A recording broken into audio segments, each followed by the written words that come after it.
10 ମିନିଟ୍ରେ ସେ ନାରୀ ତୁମକୁ ଫୋନ୍ କରିବ, ହାତ ଧରିକି ରୁମ୍କୁ ଡାକିବ, ଯାହା ଚାହିଁବେ ତାହା କରିବ। ଆଜି ରାତିରେ ପଢ଼ି ଦିଅନ୍ତୁ ଏହି ମନ୍ତ୍ର। ହଁ ଫ୍ରେଣ୍ଡସ୍, ଆଜିର ଏହି ଭିଡ଼ିଓଟିରେ ମୁଁ ଆପଣଙ୍କୁ ଶିଖେଇବି ସବୁଠାରୁ ଶକ୍ତିଶାଳୀ ବଶୀକରଣ ମନ୍ତ୍ର। ଏହି ବଶୀକରଣ ମନ୍ତ୍ରକୁ ଆପଣ ରାତିରେ ପଢ଼ିବା ମାତ୍ରେ 10 ମିନିଟ୍ରେ ପ୍ରଭାବ ପଡ଼ିବା ଆରମ୍ଭ ହୋଇଯିବ। ବାଧ୍ୟ ହେବ ସେ ନାରୀ ତୁମ ପାଖକୁ ଆସିବା ପାଇଁ, ତୁମର ସବୁ ଇଚ୍ଛା ପୂରଣ କରିବା ପାଇଁ। କେବଳ ରାତିରେ ଶୋଇବା ପୂର୍ବରୁ ଏହି ମନ୍ତ୍ରକୁ ପଢ଼ିବାର ଅଛି। ତାପରେ ଦେଖିବେ ଚମତ୍କାର, କିପରି ସେ ଝିଅ ହେଉ ବା ବିବାହିତା ନାରୀ ତୁମ ପାଖକୁ ଆସିବ, ତୁମର ସବୁ ଇଚ୍ଛା ପୂରଣ କରିବ। ଏହି ମନ୍ତ୍ର ଏତେ ଶକ୍ତିଶାଳୀ କି 10 ମିନିଟ୍ରେ ପ୍ରଭାବ ପକାଇଥାଏ। ସେ ନାରୀ ଖାଲି ଆପଣଙ୍କ କଥା ଭାବିବ, ଯେପର୍ଯ୍ୟନ୍ତ ଆପଣଙ୍କ ପାଖକୁ ଆସିନି, ଆପଣଙ୍କ ସହିତ ସମ୍ପର୍କ ରଖିନି, ସିଏ ଖାଲି ଛଟପଟ ହେବ। ଆଜ୍ଞା ହଁ, ଯଦି ଆପଣ ସୁନ୍ଦରୀ ଝିଅକୁ ପଟେଇବାକୁ ଚାହୁଁଛନ୍ତି, ସୁନ୍ଦରୀ ବିବାହିତା ନାରୀ ଆଡ଼କୁ ଆକର୍ଷିତ ହେଉଛନ୍ତି, ତାକୁ ପଟେଇ ତାଠାରୁ ନିଜର ମନ ମୁତାବକ କାମ ହାସଲ କରିବାକୁ ଚାହୁଁଛନ୍ତି, ତେବେ ଆଜିର ଏହି ଭିଡ଼ିଓଟି ଆପଣଙ୍କର କାମରେ ଆସିବ। କାରଣ ଆଜିର ଏହି ଭିଡ଼ିଓଟିରେ ମୁଁ ଆପଣଙ୍କୁ ଶିଖେଇବି ଏମିତି ଏକ ପ୍ରଚଣ୍ଡ ମହାଶକ୍ତିଶାଳୀ ବଶୀକରଣ ମନ୍ତ୍ର। ଏହି ବଶୀକରଣ ମନ୍ତ୍ରକୁ ଯଦି ଆପଣ ରାତିରେ ଶୋଇବା ପୂର୍ବରୁ ପଢ଼ିଦେବେ, ଗ୍ୟାରେଣ୍ଟି ଦେଉଛି, ତାପରେ ଦେଖିବେ କିପରି ସେ ଝିଅ ବା ନାରୀ ମାତ୍ର 10 ମିନିଟ୍ରେ ତୁମକୁ ଫୋନ୍ କରିବ, ଘରକୁ ଡାକିବ, ଯାହା ଚାହିଁବେ ତାହା କରିବ। ନମସ୍କାର ଫ୍ରେଣ୍ଡସ୍, ଓଡ଼ିଆ ଫଣ୍ଡା ଚ୍ୟାନେଲକୁ ଆପଣମାନଙ୍କୁ ସ୍ୱାଗତ। ଯଦି ଆପଣ ଯେତେ ଚେଷ୍ଟା କରି ମଧ୍ୟ ନିଜ ପସନ୍ଦର ଝିଅ ବା ସୁନ୍ଦରୀ ଭାଉଜକୁ ପଟେଇ ପାରୁନାହାନ୍ତି, ତେବେ ମୋ କଥା ମାନି ଆଜିର ଏହି ବଶୀକରଣ କରିକି ଦେଖନ୍ତୁ। ଏହି ମନ୍ତ୍ର ଏତେ ଶକ୍ତିଶାଳୀ କି ଯେଉଁ ଝିଅ ବା ନାରୀ ପାଇଁ ଏହି ମନ୍ତ୍ରକୁ ପାଠ କରିବେ, ସିଏ ସେହି ସମୟଠାରୁ ଆପଣଙ୍କ ଆଡ଼କୁ ଆକର୍ଷିତ ହେବାକୁ ଲାଗିବ। କେବଳ 10 ମିନିଟ୍ରେ। ହଁ ଫ୍ରେଣ୍ଡସ୍, କେବଳ 10 ମିନିଟ୍ରେ ସିଏ ଆପଣଙ୍କୁ ଫୋନ୍ କରିବ, ଘରକୁ ଡାକିବ, ଯାହା ଚାହିଁବେ ତାହା କରିବ। ଏହି ବଶୀକରଣ ସାହାଯ୍ୟରେ ହଜାର ହଜାର ଲୋକମାନେ ଲାଭବାନ ହୋଇଛନ୍ତି। ନିଜ ପସନ୍ଦର ସୁନ୍ଦରୀ ଝିଅ ବା ନାରୀକୁ ପଟେଇ ପାରିଛନ୍ତି, ଆଉ ତାଠାରୁ ନିଜର ମନ ମୁତାବକ କାମ ହାସଲ କରିପାରିଛନ୍ତି। ତେଣୁ ମୋର ଆପଣମାନଙ୍କୁ ଅନୁରୋଧ କି ମନରେ କୌଣସି ଖରାପ ଉଦ୍ଦେଶ୍ୟ କିମ୍ବା କୌଣସି ଖରାପ କାମ ପାଇଁ ଆପଣ ଏହି ବଶୀକରଣ ମନ୍ତ୍ରକୁ ପ୍ରୟୋଗ କରିବେନି। ଏଥିପାଇଁ ଆପଣଙ୍କୁ ବେଶୀ କିଛି କରିବାକୁ ପଡ଼ିବନି। କେବଳ ମୁଁ ଆପଣଙ୍କୁ ଗୋଟିଏ ମହାଶକ୍ତିଶାଳୀ ମନ୍ତ୍ର କହିବି। ଏହି ମନ୍ତ୍ରକୁ ଆପଣ ରାତିରେ ଶୋଇବା ପୂର୍ବରୁ ପଢ଼ିଦେବେ। ତାପରେ ଦେଖିବେ ଯେଉଁ ଝିଅ ବା ନାରୀ ପାଇଁ ଆପଣ ଏହି ମନ୍ତ୍ରକୁ ପଢ଼ିବେ, ସିଏ କିପରି ଆପଣଙ୍କ ପାଖକୁ ଆସିବା ପାଇଁ ବାଧ୍ୟ ହେବ। ଯଦି କେଉଁ ଝିଅ ଆପଣଙ୍କୁ ଧୋକା ଦେଇଛି, ଛାଡ଼ି ପଳେଇଛି, ଆପଣଙ୍କ ନମ୍ବର ବ୍ଲକ୍ କରିଦେଇଛି, ଅନ୍ୟ କାହା ସହିତ କଥା ହେଉଛି, ଅନ୍ୟ କାହାକୁ ଭଲ ପାଉଛି, ତେବେ ମୋ କଥା ମାନି ଆଜି ରାତିରେ ଶୋଇବା ପୂର୍ବରୁ ଏହି ଗୋଟିଏ ମନ୍ତ୍ରକୁ ପଢ଼ି ଦିଅନ୍ତୁ।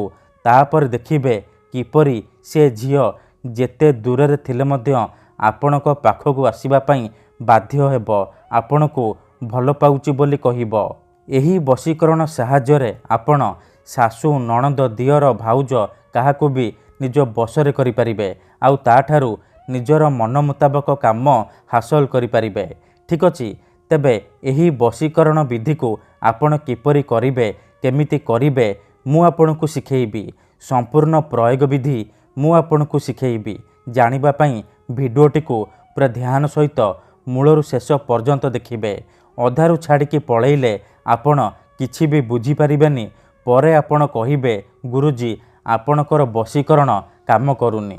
ଦେଖନ୍ତୁ, ଯେଉଁପରି ଆପଣ ଭଗବାନଙ୍କୁ ମାନୁଛନ୍ତି, ଭଗବାନଙ୍କ ଉପରେ ବିଶ୍ୱାସ ରଖିଛନ୍ତି, ନିଜର ସବୁ ଦୁଃଖ କଷ୍ଟ ଅସୁବିଧା ଭଗବାନଙ୍କୁ ଜଣାଉଛନ୍ତି, ଯଦି ସେ ଅସୁବିଧାର ସମାଧାନ ନ ହେଲା, ତାର ମାନେ ନୁହେଁ କି ଭଗବାନ ନାହାନ୍ତି। ସେହିପରି ବଶୀକରଣ ହୁଏ, ତନ୍ତ୍ର ମନ୍ତ୍ର କାମ କରେ, କିନ୍ତୁ ଏହାକୁ ଆପଣଙ୍କୁ ସିଦ୍ଧ କରିବାକୁ ପଡ଼ିବ। ପ୍ରୟୋଗ ବିଧିକୁ ଠିକ୍ ଭାବରେ କରିବାକୁ ପଡ଼ିବ। ତେବେ ଯାଇ ମୁଁ ଆପଣଙ୍କୁ ଗ୍ୟାରେଣ୍ଟି ଦେଉଛି, ଆପଣ ଯେଉଁ ଝିଅ ବା ନାରୀ ଉପରେ ଏହି ମନ୍ତ୍ରକୁ ପାଠ କରିଦେବେ ସିଏ ସେହି ସମୟଠାରୁ ଆପଣଙ୍କର ଗୁଲାମୀ କରିବ, ଆପଣଙ୍କ ଆଡ଼କୁ ଆକର୍ଷିତ ହେବାକୁ ଲାଗିବ, ଆପଣଙ୍କୁ ଭଲ ପାଇବାକୁ ଲାଗିବ, ଆପଣଙ୍କୁ ନ ଦେଖି ରହିପାରିବନି। ଏଥିପାଇଁ ଆମର ତନ୍ତ୍ରଶାସ୍ତ୍ରରୁ ମୁଁ ଆଜି ଆପଣଙ୍କ ପାଇଁ ଏମିତି ଏକ ମହାଶକ୍ତିଶାଳୀ ବଶୀକରଣ ମନ୍ତ୍ର ନେଇ ଆସିଛି। ଯଦି ଆପଣ ଏହି ମନ୍ତ୍ରକୁ ରାତିରେ ଶୋଇବା ପୂର୍ବରୁ ପଢ଼ିଦେବେ, ତାପରେ ଦେଖିବେ କିପରି ସେ ଝିଅ ବା ନାରୀ ତୁମ ପାଖକୁ ଆସିବା ପାଇଁ ବାଧ୍ୟ ହେବ, ଯାହା ଚାହିଁବେ ତାହା କରିବ। ଠିକ୍ ଅଛି, ତେବେ ଏହି ବଶୀକରଣ ଆପଣ କିପରି କରିବେ, କେମିତି କରିବେ ମୁଁ ଆପଣଙ୍କୁ ଶିଖେଇବି। ତା ପୂର୍ବରୁ ଯଦି ଆପଣ ଆମ ଚ୍ୟାନେଲକୁ ନୂଆ ଆସିଛନ୍ତି, ତେବେ ଦୟାକରି ଚ୍ୟାନେଲକୁ ସବସ୍କ୍ରାଇବ୍ କରି ପାଖରେ ଥିବା ବେଲ୍ ଆଇକନ୍କୁ ମଧ୍ୟ ଦବାଇ ଦିଅନ୍ତୁ, ଯାହାଦ୍ୱାରା ଆମେ ଯେଉଁ ବି ଭିଡ଼ିଓ ଅପଲୋଡ଼ କରିବୁ ସର୍ବପ୍ରଥମେ ଆପଣ ଦେଖିପାରିବେ। ଠିକ୍ ଅଛି, ଯଦି ଆପଣ ଏହି ବଶୀକରଣ କରିବାକୁ ଚାହୁଁଛନ୍ତି, ସେ ଝିଅ ବା ବିବାହିତା ନାରୀକୁ ପଟେଇବାକୁ ଚାହୁଁଛନ୍ତି, ତାକୁ ନିଜ ବଶରେ କରି ତାଠାରୁ ନିଜର ମନ ମୁତାବକ କାମ ହାସଲ କରିବାକୁ ଚାହୁଁଛନ୍ତି, ତେଣୁ ମୋର ଆପଣମାନଙ୍କୁ ଅନୁରୋଧ କି ଆପଣ ଭିଡ଼ିଓଟିକୁ ପୁରା ଶେଷ ପର୍ଯ୍ୟନ୍ତ ଦେଖିବେ। ମନେ ରଖନ୍ତୁ, ଏହି ବଶୀକରଣ ବିଧିକୁ ଆପଣ କେଉଁ ବି ବାରରେ କରିପାରିବେ, କିନ୍ତୁ ଯେବେ ବି କରିବେ ରାତିରେ ଶୋଇବା ପୂର୍ବରୁ କରିବେ। ବିଧିଟି କରିବା ପୂର୍ବରୁ ଭଲ ଭାବରେ ହାତ ଗୋଡ଼ ଧୋଇକି ସଫା ବସ୍ତ୍ର ପିନ୍ଧିକି ଏହି ବଶୀକରଣ ଆରମ୍ଭ କରିବେ। ସେ ଝିଅ ବା ନାରୀକୁ ମନରେ ଭାବିକି ଏହି ବଶୀକରଣ ବିଧିକୁ ଆରମ୍ଭ କରିବେ। ପ୍ରଥମେ ଆପଣ କ'ଣ କରିବେ, ଯେତେବେଳେ ଶୋଇବା ପାଇଁ ଯିବେ ଭଲ ଭାବରେ ହାତ ଗୋଡ଼ ଧୋଇକି ନିଜର ଶୋଇବା ଶେଯ ଉପରେ ବସି ପଡ଼ିବେ। ତାପରେ ଆଖି ବନ୍ଦ କରିକି ସେଇ ଝିଅ ବା ନାରୀକୁ ମନେ ମନେ ଭାବିବେ, ତାର ମୁହଁକୁ ନିଜ ମନରେ ଭାବିବେ।